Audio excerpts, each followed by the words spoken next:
ఎక్కడ కూడా site visit విధానం అనేటువంటిది లేదు.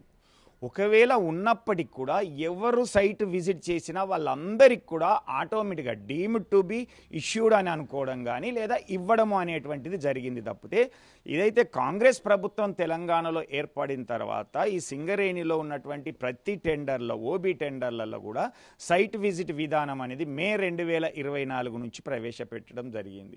కాబట్టి ఈ సైట్ విజిట్ అనేది ఇంకా కొనసాగుతుంది.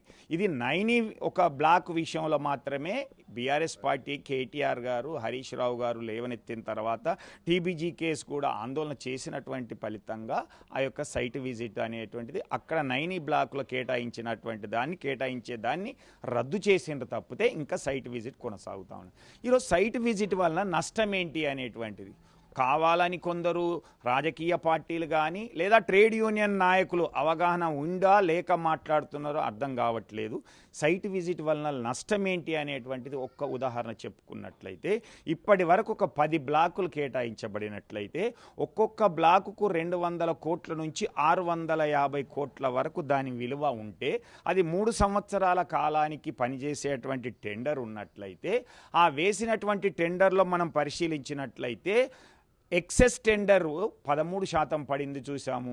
అలాగే మైనస్ టెండర్ 26 పడింది కూడా చూసాము. 39% తేడా ఉన్నది అని అంటే యావరేజ్లుగా 30% తేడా డిఫరెన్స్ చూసుకున్నట్లయితే ఒక్కొక్క దానికి యావరేజ్గా 360 కోట్లు ఒక్క టెండర్కు ఒక ఓబీకి తీసుకున్నట్లయితే 10 టెండర్లకు 3600 కోట్ల రూపాయల విలువ కలిగినటువంటి టెండర్లో 30% అధికంగా వేయడం వలన 1080 కోట్ల రూపాయల నష్టం జరగడం వలన ఆ 1080 కోట్లు 3 సంవత్సరాలకు తీసుకున్నట్లయితే 360 కోట్లు ఒక్క సంవత్సరానికి నష్టం జరుగుతున్నట్లయితే 365 రోజులకు రోజుకొక్క కోటి రూపాయలు ఈరోజు సైట్ విజిట్ వలన సింగరేణి సంస్థ నష్టపోతుందనేటువంటిది అర్థం చేసుకోవాలి అనేటువంటిది తోటి కార్మిక నాయకులకి రాజకీయ నాయకులకి అధికారులకి తెలియజేస్తూ కార్మిక సోదర సోదరిమణులారా ఆలోచించని వనరుల పైన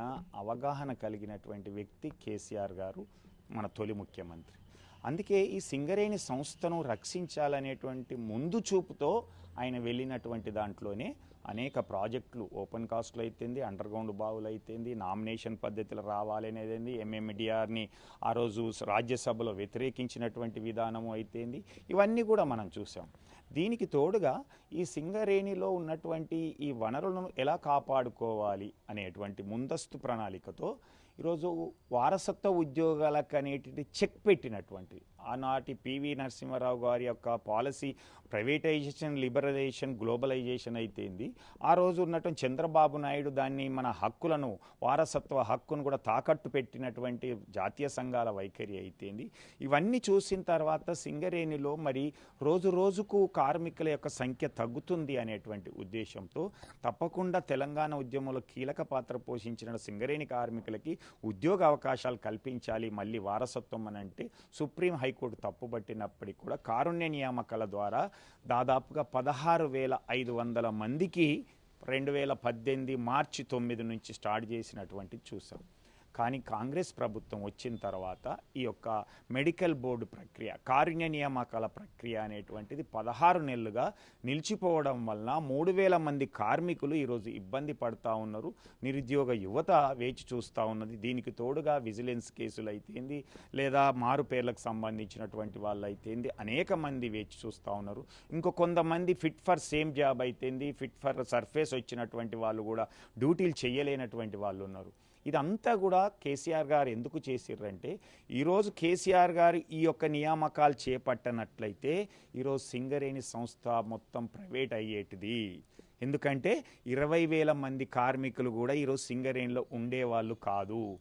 ఓ నాయకుడు చెప్తా ఉంటాడు కార్మికుల సంఖ్య తగ్గింది అని. తెలంగాణ వచ్చేటప్పుడు 60,000 ఉంటే ఈరోజు 40,000 ఉన్నదంటే సంఖ్య పరంగా తగ్గింది. కానీ తెలంగాణ రాకుంటే, బీఆర్ఎస్ పార్టీ రాకుంటే, కేసీఆర్ గారు లేకుంటే ఈ సంఖ్య 20,000కు ఉండేది అనేటువంటిది తెలుసుకో కామ్రేడ్.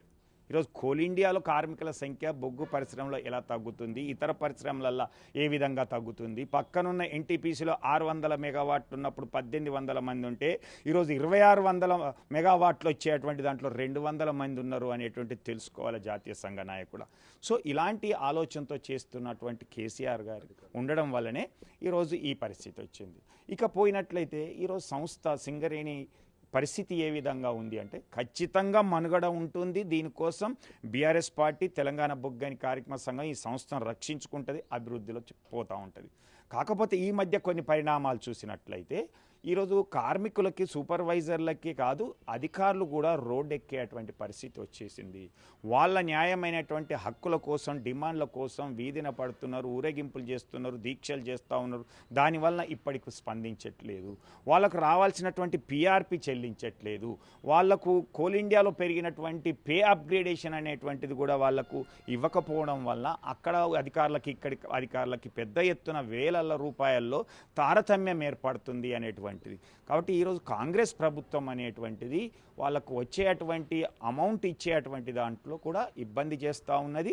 నాకేంటి అనేటువంటి ఆలోచన. ఎందుకంటే కాంగ్రెస్ అంటేనే స్కాములు స్క్రీములు, కాంగ్రెస్ అంటేనే అసత్యాలు కాంగ్రెస్ అంటేనే అవినీతి అనేటువంటిది, కాంగ్రెస్ అంటేనే దోచుకో అనేటువంటి నినాదంతో పనిచేస్తున్నటువంటిది. అట్లనే సింగరేణిని కూడా సర్వనాశనం చేయాలనేటువంటి ఉద్దేశంతో కార్మికులతో పాటు అధికారులకు రావాల్సినటువంటి ప్రయోజనాలు కల్పించకపోవడం అనేటువంటిది జరుగుతుంది. అందుకే తెలంగాణ బొగ్గని కార్మిక సంఘం బీఆర్ఎస్ పార్టీ సహకారంతో ఈ సింగరేణి సంస్థను రక్షించుకుంటుంది. అందులో కార్మిక వర్గాన్ని కూడా భాగస్వాములు చేసి రాబోయే రోజుల్లో ఉద్యమం కూడా చేపడతాం.